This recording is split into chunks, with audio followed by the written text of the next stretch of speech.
started calling everything a Jimmy. I called people Jimmy. He started calling everything a Jimmy. And I was like, you know what? I'm just going to run with it.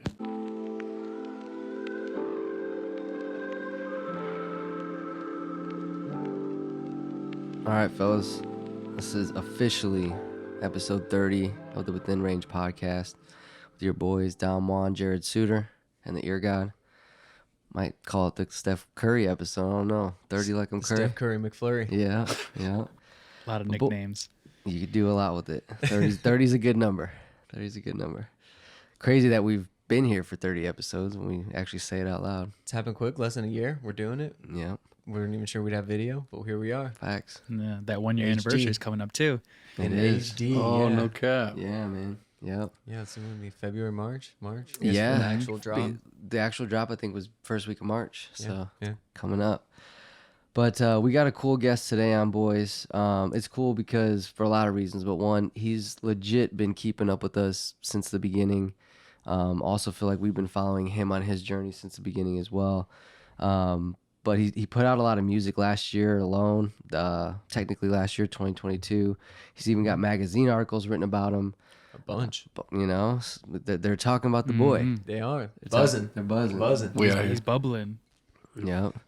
I actually got the chance to see him perform too. I think it was at your first show ever, your first performance ever in Phoenix, maybe? At that tattoo shop on the corner downtown? Yeah. Okay, so I was there for You that. You were there for that. I was in the building. And, you That know. shop was dope, too. Yeah. That was fun. It was a LJ? dope Was it vibe. LJ? LJ's Tattoo? LJ's Yeah, tattoo shout out, shop. dude. That was the think it second. was. I think you performed Is at that the what it second was? show we had Yeah. Okay. for the yeah. first one. I think I met you guys at the first one. Did you come to the first Yeah, one? I Yes, think we so. did. Yeah, Yeah, we that was Yep. the first time I met y'all. Yeah, And that was then- cool. Yes, sir. Oh yeah. But yeah, man, it's gonna be a dope episode. Also, too, he's been advertising for roommates. So if you're looking for affordable housing in a nice, well lit area, you can hit up Greg Maxx for roommate needs. Let me switch it up. Hi, I'm Greg Maxx. I need a roommate. Had to Gotta throw have the a pitch pitch. out. Yep. But man, all right. So hailing originally from Rocky Mount, North Cackalack, by way of Phoenix, Arizona, the man with two first names. We are sitting here with Mr. Greg Maxx. Yes, sir. Oh. Long time in the making. So, Greg, as long-winded as that intro was, it was necessary. But yeah, man, appreciate you coming on. We I wanted appreciate you, y'all having me. Yeah, man, we wanted you to come on to not only share your story and journey, but help bring ideas, inspiration, and creativity within range of everybody. Yeah, like you said, I've been following y'all since pretty much the beginning. So For sure. yeah, no, it's been really cool to see y'all get where you. I didn't realize it had almost been a year. So Yeah, man. time flies. I honestly kind of thought y'all had been doing it for a little bit longer than that because everything's always set up so well. All the interviews are done so well. So, I mean, that's just me. I thought we was in like season 3. Hey, But- I'll take it. We'll be a season ahead. We're trying to stay a season ahead. Shout out the Ear God. Yeah, we take all compliments, but we stay Throws into humble. the matrix for us. Yep. But I think there's only one way to start this interview out, and it's with a question, and a question that, you know, some people may know, but our listeners may not. But we have to start with what the definition of a Jimmy is. Yeah, I you knew already that's knew where it that was was going. going. Right I knew that's into where it. that was going. Man, to be honest, it was kind of just a sporadic thing. It came out of nowhere. I ran with it. It was a little bit of me. I think language is hilarious, bro. And the fact that we have like, we call each other like bruh, dude, homie, cuz, like all this stuff. It's like, I just thought it was hilarious. And I was like, you know what? I'm just going to start calling people something else. Jimmy, I cannot remember where it started, but I do remember that once I thought of it, I ran with it. And then Eric Gray, a homie, is another artist. He started calling everything a Jimmy. I called people Jimmy. He started calling everything a Jimmy. And I was like, you know what? I'm just going to run with it. So, and to be honest, Jimi Hendrix is a huge influence. I'd always loved his music since I was a kid. And I think he was really like the definition of a revolutionary musician. He changed not only the perception of like what it meant to be a guitar player, but how the guitar was played and how it was viewed by guitar players and lay people alike who just came to shows, came to concerts. You know, it just changed everything. And it was so psychedelic. It was so unheard of to that point, to especially for a black man, you know what I'm saying? And a lot of people don't know, but he blew up in the UK before he blew up in the US. Like the US wasn't ready for Jimi Hendrix, and then he took off in the UK, got into the US, and it was a wrap. It was over. And like Woodstock is legendary. Right. His national anthem rendition, legendary. That's So it's standard. like, even when everybody knows kind of Van Halen's, but when you think of guitar renditions of it's the Hendrix. Hendrix is number one. So yeah, so for me, it's like everyone's a Jimmy, because I really feel like everyone has like a revolutionary inside them. Everyone, regardless of it's in music, art, even if it's just like a day job, like in an office, there's something about all of us that's constantly pushing us forward as a species and like as a society. And I feel like embracing that is hella important. So everyone's a Jimmy. You're a Jimmy. I'm a Jimmy. Y'all are Jimmys. Ear God's a Jimmy. You know what I'm saying? The Southpaw hippie. The Southpaw hippie. I love it. That's dope. Flipped it upside that. down. Took the crown. Yeah, you Put did. the crowds in a frenzy. So it's like, shouts out Jimi Hendrix. You know what I'm saying? The original Southpaw hippie. Nice. All right. Well, good. We need an explanation of that, you know. And Dive into that more later. we will. And I was always like, another question kind of came to mind was like, is Jimmy more like characteristics you can have, or is it more like a person that someone could be? I was trying to dissect it, but again, we might get into that. Because there has to be some anti Jimmy though too. You know what I mean? There has to be some anti Jimmy vibes too. You know what I'm saying? I know everyone's a Jimmy, but Yeah, you know what I'm saying? You can't have one without the other. You can't have good without Exactly, bad, yin without exactly. yang. So- Yeah, no, it's true. Okay. we'll All try. right. We'll help people discern. We'll figure it out. We'll get to Sure. the bottom of it. Absolutely. Well, so we talked about you being from North Cackalack. Much love. Okay. Yes, sir. Always. OG. So I had to look it up because I personally never heard of Rocky Mount, North Carolina. So, you know, we had to do some research. And I found out that there's a pretty famous musician that's from that small town. Thelonious Monk. Yes, sir. Yeah. Shouts out. So shouts out to Thelonious Monk, but also too, I wondered, because you play the piano, Yeah. is there any influence just by happenstance that you guys are from the same place that could have pulled from? Or maybe I'm thinking too deep on it. I don't know. I don't think so, man. I think more so like what jazz is and where jazz comes from, and especially like the type of places that create jazz players. Rocky Mount's one of those places, and Thelonious Monk is definitely the most famous, and especially being that he's a piano player, there's some connection there. But for me, I think it's more so like, and this is what I tell people about J. Cole, like ever since I first listened to J. Cole's music, I've related to him super, because Fayetteville's only an hour away from North Carolina. I've related to him super deeply because regardless of anything, I've always felt like the cloth that we're cut from, there's a lot of pieces of it that are the same. Sure. So it's like, I feel like the whole Thelonious Monk thing is the same deal. It's like Rocky Mount, Eastern North Carolina in general, is poor. You got to grind. It doesn't have the kind of attention or reputation like a New York or an Atlanta. Like it's just a different world. And on some level with jazz, it's like you're reaching deep into your spirit. You're trying to take some of that melancholy and make some joy out of it, you know, like, and Thelonious Monk, if you've ever listened to his music, there's a lot of that, of like taking melancholy and making joy out of it. So I definitely relate to that a hell of a lot, bro, for sure. It's cool. Right on. And it's just interesting because, you know, small towns like that, for someone that prolific, I feel like to be from where you're from, that's pretty dope, man. Yo, you know, the governor of North Carolina, Roy Cooper, he went to my high school. So it's like wow. Rocky Mount's shining out right that's now. awesome. Yeah, put it on. Putting him on the map right now. You know what I'm saying? Oh, yeah. You guys got any questions for the boy? Because I got some. Go for me. I know bro's loaded up. I already know. He's like, I'm ready for you now. Let's go. All right. So, is it true that you got your music start technically by playing the flute because you had a crush on a girl who played the flute? Why you know that, bro? Sort of. It's complicated. All right, so Hey, we got time. there's definitely truth that my classical training started with flute because of that situation. Like I would have done music regardless, because my music really started probably around the time when I was like 5 or 6 years old, and I would have been walking home from the bus.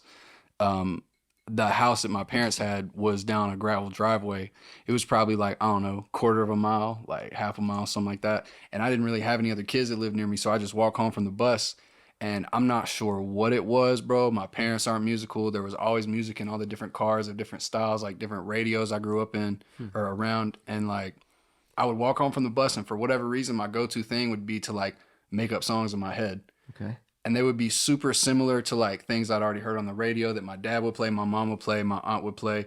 But that was really where it started. And then my grandparents got me an acoustic guitar, and I was like, okay, but I wasn't huge on it. I didn't stick with it.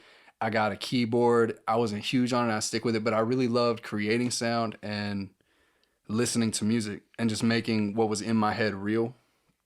And I think probably around the time that I was like in 4th or 5th grade, when we had to go into middle school and decide what instrument we wanted to play if we wanted to do band, there was this girl I had a crush on, and I won't say her full name, but shouts out Emily. There was this girl I had a crush on, and she was definitely not about me, but you know what I'm saying? That rejection pushes you, like makes you harder. But nah, so I went with flute because I heard that she was going to play flute, and then she moved to Arkansas that summer, and I was stuck playing flute, bro. You got stuck there. Man. But the cool thing about go. flute is that flute is in C.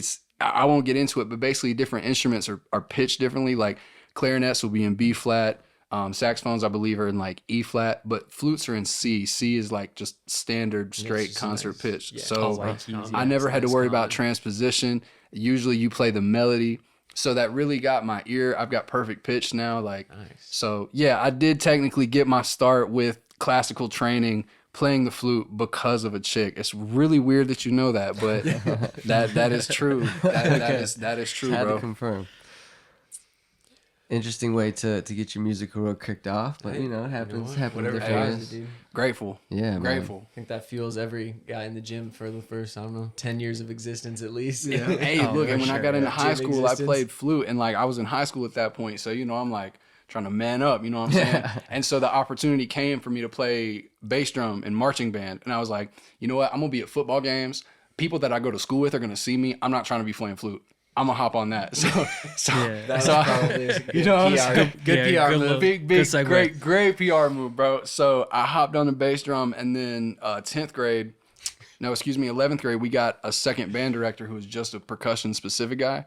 Shout out Jim Boyce. He honestly, like his dedication to making me like a real percussionist, like all the keyboard instruments, marimba, xylophone, actual percussion, playing in concert, not just being marching, like expanding my horizons and learning what I learned about like rhythm and timbre and stuff like that. And it has a lot to do with who I am as a producer now. So Yeah. shouts out Emily, shouts out flute, shouts out self-consciousness and good PR moves, shouts out Jim Boyce, and shouts out music. Oh yeah, Oh, man. man, that's awesome. That's I awesome. switched to bass drum. That was Yeah. I was put like, console. I with went the, from with this the team. to like yeah. hitting that thing. Mask like, off you know, hadn't it's- come out yet. It wasn't. The flute wasn't acceptable. No, bro. You Mask couldn't off do hadn't it. dropped. It was not. It The was video you of that would've been kid in ahead of your class time. hadn't come out Yeah. yet. You know what I'm saying? Classic. Yeah, no, it hadn't dropped, so you couldn't have done it, man. Yeah. You're not trying to blaze that trail in high school. That wasn't my job, dog. That's the future. That wasn't my job. So I did have a question for you, Greg. Yeah. So when you kind of started becoming a little bit more aware of the different instruments that you could play, what type of music did you start getting into in terms of hip hop, and then did you start taking a liking or taking like more research into producers as well? Oh man, that's Good question. That's a great question. So I feel like explaining like my background in music kind of answers this a little bit better. So so my mom was very into like country, oldies, gospel, folk, things like that. Wow. My aunt was she was put me on to D'Angelo, put me on to Wu-Tang, like this is my mom's sister, so it was like coming Nice. two completely different worlds, but she was so into music, and she put me on to The Blueprint. She put me on, there's like a bunch of classic albums I just remember, and I don't remember this, but she swears up and down that when my mom had spinal meningitis and she was in Duke Hospital, she had to drive me back and forth to the hospital, which is part of what I think like the influence came from, because I was with her a lot of the time at that time. And she said that I was in the back seat every single word's like 2 or 3 ODB songs. And I Nice. don't remember this for the life of me, bro. But I'm like, she's like, I wouldn't lie to you. I have nothing to gain from Was lying Brooklyn Zoo one of them, or what? to you. Bro, I'd be I curious don't to know know. the track. Yeah. I know she said I was like, baby, I got your money, Oh, got your money. You dude, know what I'm yeah. saying? She said she Khalees. knows that I was back there That's a with banger. hitting the Khalees, bro. Like, Oh yeah. so I think that, and then my pops was in Desert Storm, and so he was in the Marines right when And Justice for All came out. So he was big into Metallica. He was big into like just classic rock. He put me on to Radiohead, all that kind of stuff. Wow. So I had a lot of different music coming in. So basically, to answer that question, how that segues into that, when I first started playing guitar, it was really like rock based, like metal based, heavy, all that stuff. I wasn't concerned with blues, jazz. I didn't give a fuck. I just wanted to play like really heavy music. And then piano only really came into play when I was playing in churches and stuff like that. You know, that was really the only time when it was like really anything. And then flute and percussion, I only really use those in orchestral settings. So when high school came around and I started to learn how to produce, it was mostly like EDM, like dubstep, trap was kind of like literally the covered easiest that every was genre. huge. I know. Yeah, I you know what I'm remember saying? that well. Like when I was first getting into FL, that's what it was. So I was using FL and I was making EDM and shit like that. And then I definitely had a torrented copy of Ableton trying to make dubstep myself. Yeah, for sure. Had that. you know what I'm Yeah, saying? For sure. And I I just feel want like to that learn how to do the naturally, wobble. yeah. yo, that LFO. I'm just trying to be Rusco, dude. He knows. Trying to be Excision. You know, man. So I feel like that naturally transitioned into, because you can only make that shit for so long before you're like, bro, this is boring. Like it's the same. Yeah. It's Oh, honestly dude. kind of the same. And I've never been like a raver or like anything like that. So I really didn't have anything to gain from it.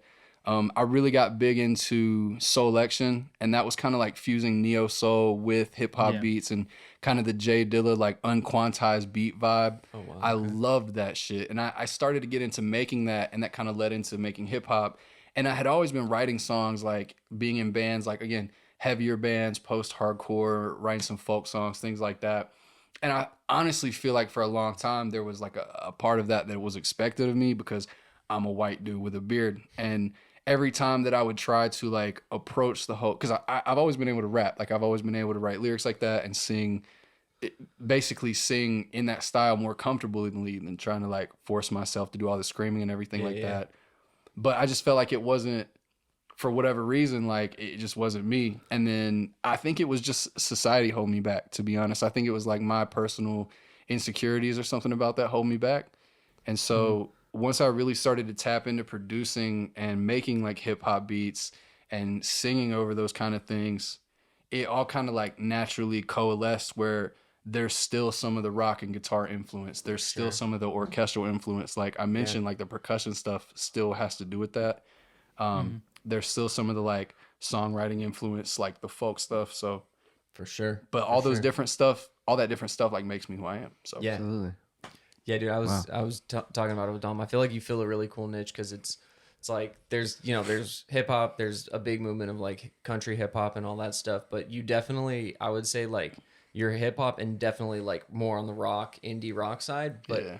and musically that's what it sounds like, but it's like topically you have some country stuff in there, which is really cool. So it's like in facts. that way you get to you touch on it, but like the musical styling of it is very digestible to a totally different audience, because I feel like by and large a lot of country rap or hip hop is appealing to people that like country and hip hop too, and they don't necessarily overlap. But I feel like it's like you can do that topically, and but musically it's just totally a different thing, which is I thought that was a very cool approach to it.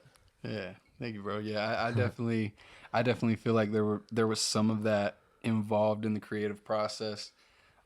It's kind of funny because it's not the album that I was originally going to put out. I have like a whole other album that's finished that's coming out. Yeah, that I started this whole project in 2020 when pandemic happened. I just got the stimulus check and I didn't really need it, and I was like, what am I going to use this on? I just went and bought some studio stuff. And I had been doing all these bands, like again, like the acoustic, like the folk, like trying to figure out what I wanted to do, like band wise. And then it got to a point where I remember like a friend of mine brought 2 tabs of acid. It was pandemic. Everything was shut down. I had just bought all this new studio gear and I dropped, and it was like, I've tripped a lot. It was one of the best trips of my life, but I really feel like I went through my quarter life crisis because I was like, yo, you got to do something with this music stuff. You're too talented to waste this and try to fit in this box because of like who you feel like you are, not who you really are. And so that night I sat down and it was like 3 a.m, bro. I was like whispering into the mic. I was like making something totally different. But when I got done with it and I look back at it, I was like, this is you. So honestly, that's super cool. It's yeah, a vision quest. It's a vision quest. It's a vision quest. And so I had that album. I finished it all up. I got done with it, and I was like, this is the best thing I've ever done in my life. Damn. Every time I showed it to Mavericks, I've showed it to Eli Bands, I've showed it to a lot of people, and every time I showed it to somebody, they're like, why didn't you put this out? Like, this is fucking crazy.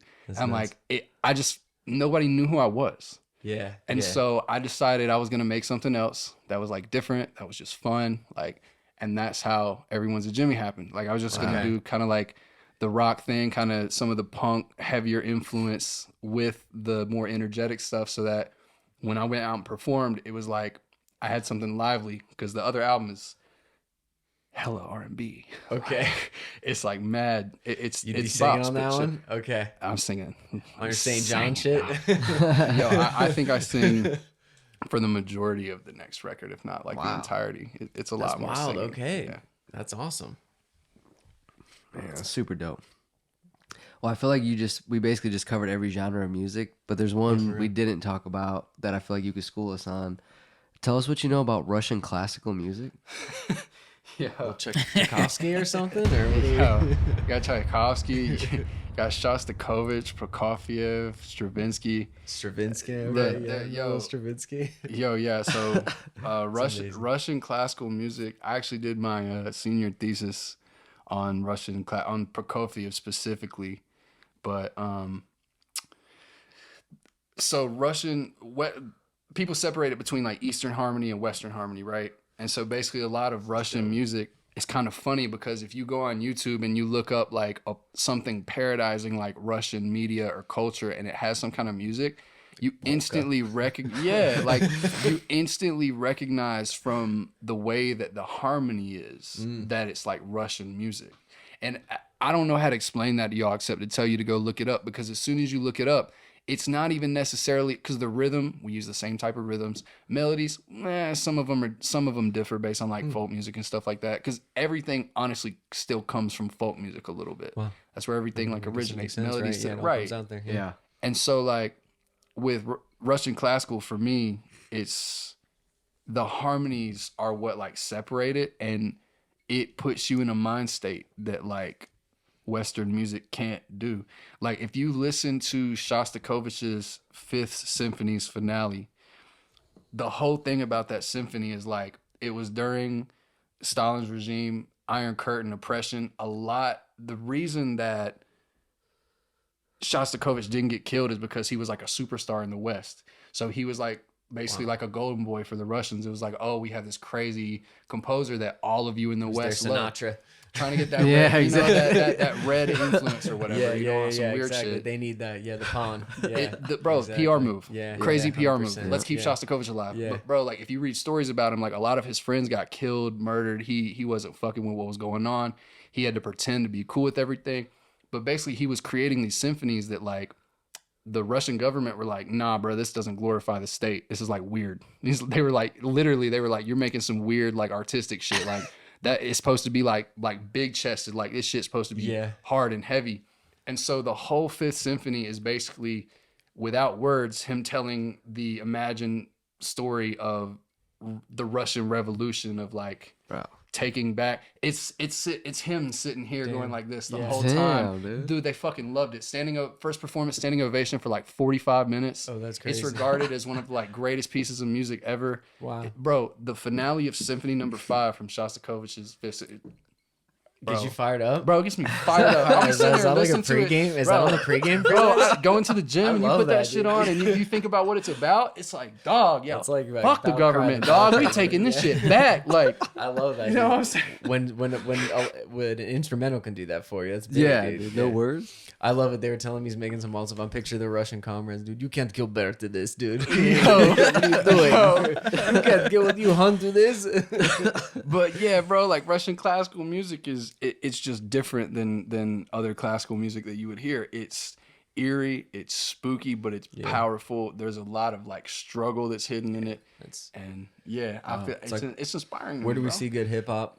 Struggle. Yeah, You know what I mean? correct. Good rock, struggle. Struggle. It's like even if they're not struggling on like a economic scale, they usually have drug addictions and like spiral themselves, like they struggle, and that's where their good music comes on.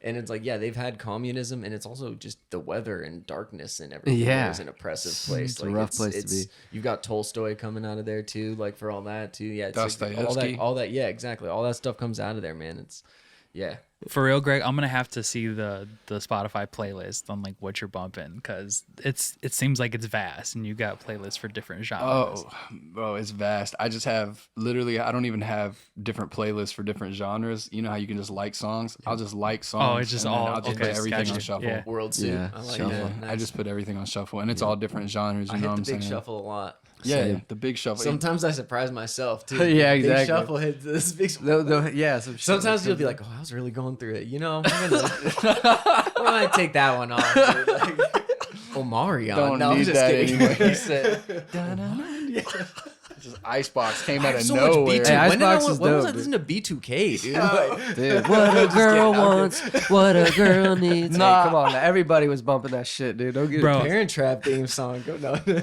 Yeah. Bro, funny, kidding. funny little side story. Like that was probably one of the coolest things I remember growing up as a kid when Napster, was kind of the new thing. Yeah. Was going to somebody's house. Having a computer was like super dope, because then you'd go there, start playing, computer games or whatever. But then when it got to a point where everybody had Napster, then it was like the cool thing was you got to see what everybody had on their library, and just like the vast amount of songs. You were just doing it because it was like you were addicted to downloading songs. Yeah. It was super dope. And then it was just super dope It's to see the underscore vast going catalog. down underscore. Yeah. Unreleased amp, amp, Base, amp, base underscore boosted. Yeah. Yeah, it's bass boosted all right, bro. It's just, it's just, That's amazing. Yeah.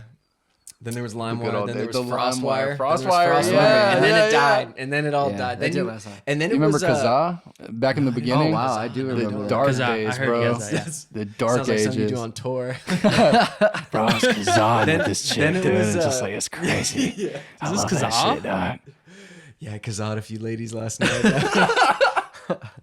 Then it was like Hulk Show. You could just look up. There was a while where you could Google like the song and free MP3, and then you'd get away with Yeah, that, you like get the B share, download. mega uploads, Yeah, and that. yeah. And then, man, then They shut that shit then down you just quick. had to break down and pay $10 a month, and that was it. That was it. And then you lose all your mixtapes. So Yeah. No Well, physical before CDs. that, there was that surge of the Dat Piff era. Oh, Yeah, Dat that's Piff true. was That's great. true. downloaded That's all the true. mixtapes. Shout out Wiz Khalifa. Wow, Dat Piff. Yeah, Wiz Man. was huge on that, dude. All the Lil Wayne mixtapes were on there. hmm Yeah. What, Yeah. No ceilings? Is that what that was on there? Yeah.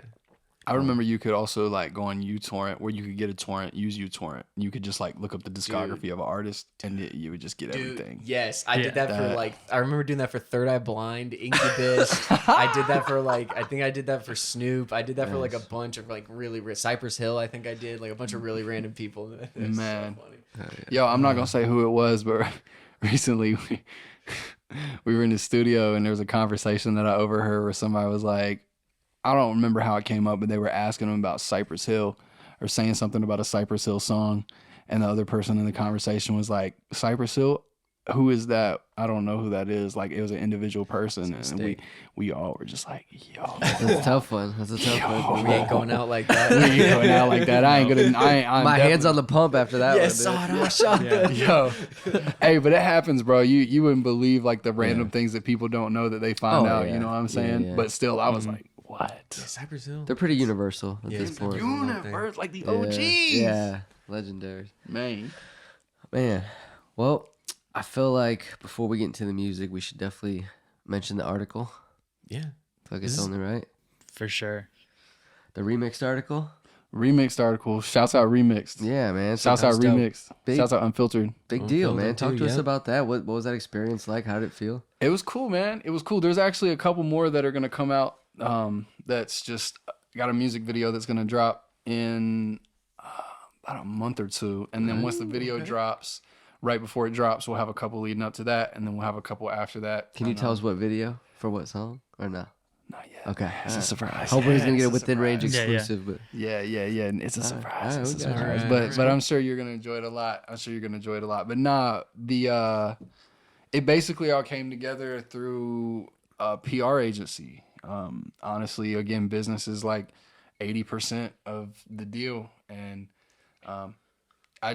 long story short, I had made a connection with an individual magazine. The person who ran that magazine started their own PR agency, and I saw it when it happened because I was already tapped in. I didn't know that it was going to happen, but when it first started, I was like, okay. So I immediately tapped in because I'd already knew from that first magazine that their reputation was super great.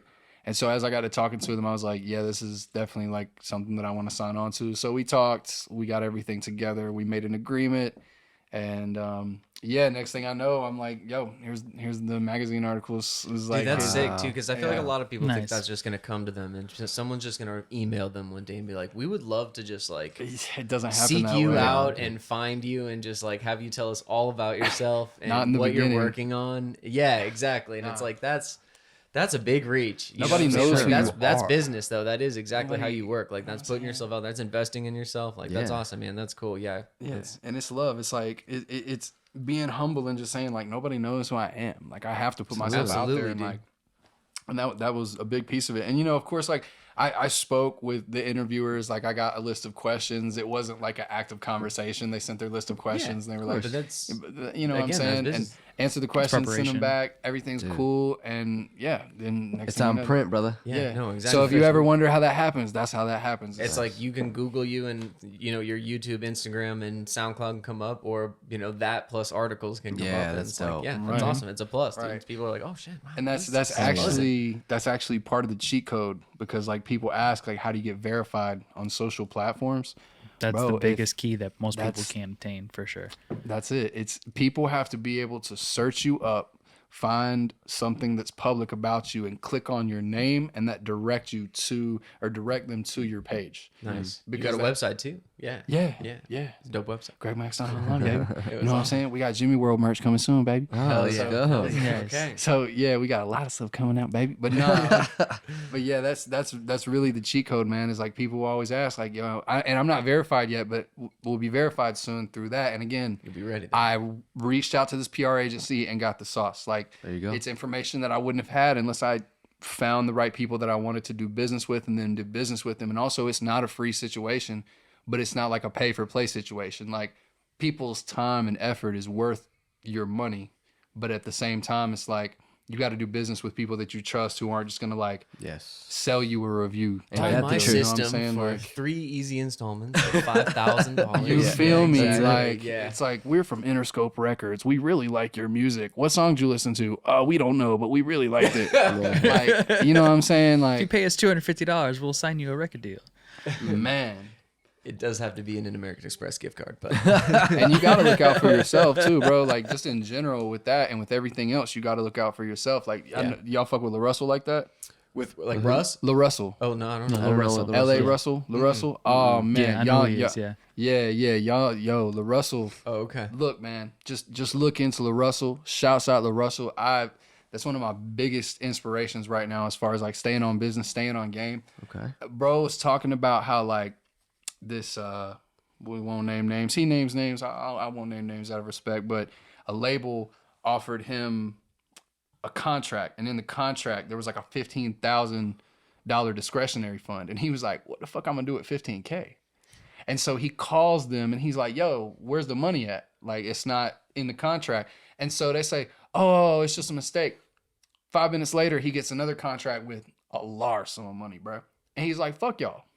And this is not a label that like most people would like, Say that too. say that. But he was like, "Nah." And he didn't say that, but he was like, "No, bro, because how am I going to do business with you when You try to fuck me. At you had that first. contract ready on the back burner already? Yeah, You was just yeah, gonna wait yeah. to see if I noticed it or not." Yep. So, bro, my whole point in saying that and bringing that up is you got to look out for yourself, bro. You got to advocate for yourself in the top, and you got to advocate for yourself on the bottom. Whether it be like finding a PR agency to help you get your name out there, learn the sauce, figure out how to market yourself, what music you need to be putting out, branding yourself as an artist, or looking out for yourself legally when you start to get into, stuff like that, like publishing deals.